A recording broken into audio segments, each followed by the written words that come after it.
Good morning and welcome to Morning Moments. I'm so glad you joined us today. My guest today is Micah Lynn Hanson, an actress, and I've had the pleasure of getting to know her a little bit before we started the interview. And tell us a little bit about yourself, Micah. Yeah, so it's so nice to be on here. Thank you for having me, first of all. Yes, my name is Micah Lynn Hanson. I got into the acting world through musical theater when I was teenager, like late in my teen years. I was raised very shy, awkward homeschooler, like couldn't make eye contact with people. Like I'm naturally an introvert as well, so that just added to the awkwardness.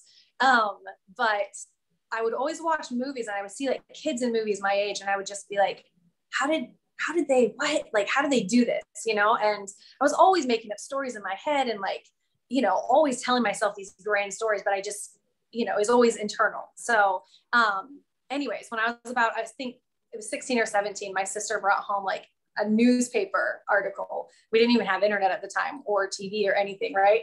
And so my sister brought home a newspaper clipping that said that there was auditions for the local community children's theater like the next day. And I was like, I'm going to do this. And my parents were sitting there like, who are you? What have you done with our daughter? Anyways, I went and auditioned for it, sang a cappella. I got cast. The lady who was the director of that particular play was a believer, and she saw something in me and just really fed into me. And yeah, that's how I got started, was in this little children's theater production. And then when I was early 20s, I had always wanted to do film. And that desire to do film led me to the Nashville area, because I knew the Nashville, Atlanta area was kind of an up and coming area for filmmaking. And so I went down there, like I said, early 20s, and God really blessed my endeavors there. And I've gotten to work with some of just the most amazing people in the film industry, from just the Kendrick brothers and just amazing people that I've connected with in the Christian film industry. And it wasn't like my intention. It wasn't like everything I did had to be faith-based. I'm fine doing secular things as well, but God has been so good and kind of allowed me to hone my craft in this safe sphere of working with Bible-believing Christians who are not going to ask me to do anything that compromise my morals, and because one thing I always told God while I was kind of getting into the film industry, it was like, I don't want to take this gift and use it against you, because there's no reason I should be good at this at all. Like I said, shy, awkward homeschooler. But when I got on that stage for the first time, like there's no other way to explain it other than I just knew how to do it. I don't know if it's from all my years of being the quiet one who's just watching people. I knew how to mimic them. I don't know, but it just felt like home, as cliche as that sounds. Like getting on stage, I was like, I know this. Somehow I know how to do this. And so I just always told God, I was like, I don't want to do anything. I don't want to take a gift you've given me and use it against you. So don't ever let me make it, whatever make it means in this industry, if it's going to take me away from you, or if it's going to steal my soul, like it's not worth it to me. So I'm very grateful that he's gotten me involved with, just like I said, some of the best people in the industry, the best hearts. Like, I'm so grateful. And one of the things I've noticed in the faith-based industry is that your network of friends, and I've interviewed a lot of them, by the way. Yes, we have so many friends in common. But network of friends keep each other grounded. They keep so true. And there's a ironing, sharpening iron that takes place. Yes. Yep. And I don't think that people will realize the long hours that you folks do, and what happens in between the scenes is a lot of ministry between you, and a lot of encouragement that takes place. And that's really important. Yeah. Even if you don't meet somebody like on set. So like Stephanie Parker, I know you just had on recently. Her and I met in person. I guess we did technically meet on set, but we really connected when we had met again at a film festival. And she's now, I would say, one of my absolute closest friends, even though we live on opposite sides of the states from each other. Like we, talk almost, every week for sure, almost every day, and it's that grounding. Like her and I do Bible studies together. Like there's just this really, and obviously I can only speak for the women in the industry, but there's just this group of women that are just incredible, whether it's, you know, Sherry Rigby or Ashley Bratcher, or, you know, just Maisie McLean, all these women in this industry, like they are just, they're connected with each other, and, you know, we're there to support each other and pray for each other. And some of my best friends are, you know, people I met who were the script supervisor, like Tori Hunter, I met on the Overcomer set, and she's one of my dearest and nearest friends as well. And it's so cool to have her perspective as not an actor. She is, you know, she's on the writing, producing, and, you know, script side of things. So yeah, it's just cool how God does that, though.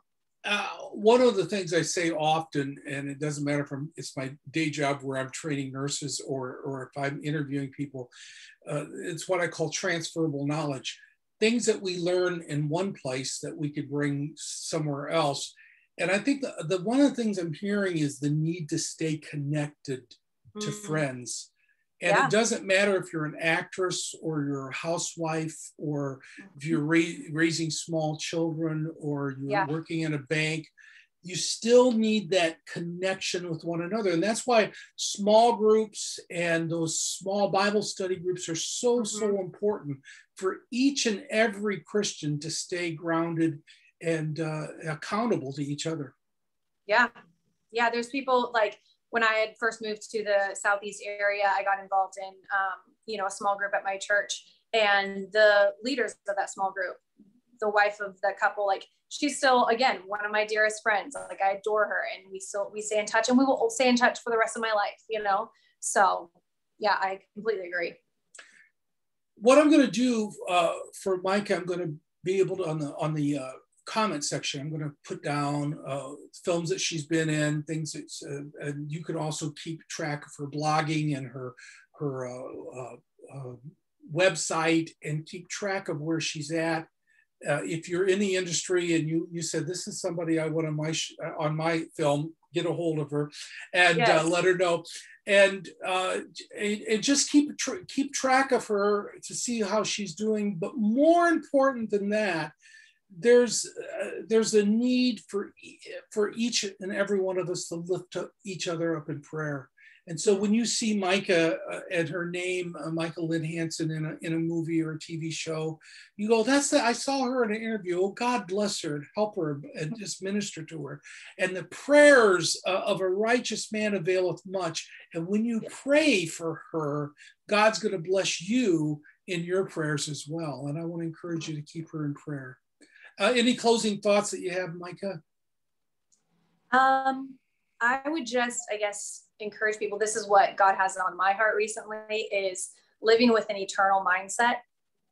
I've been reading the book. I'm actually not married, so it's funny that I'm reading this book. It's a book on marriage by Francis and Lisa Chan, but it's really not so much about marriage as it is about living with an eternity mindset, like that eternal mindset of, like, you know, I want to hear at the end of my life, well done, good and faithful servant. Like, that should be what drives me every day, not a paycheck, not, you know, getting to the next level, not making it, not impressing people, not anything other than well done, good and faithful servant. So that's been a huge challenge to me. So I hope it's an encouragement, but also a challenge to somebody listening to this as well. What a beautiful word. And it's a confirmation, a lot of what I've been hearing from God too. And I appreciate that. And what a great interview with you.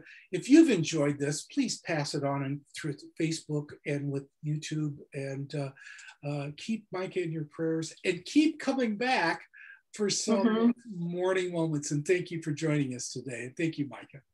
Thank you so much.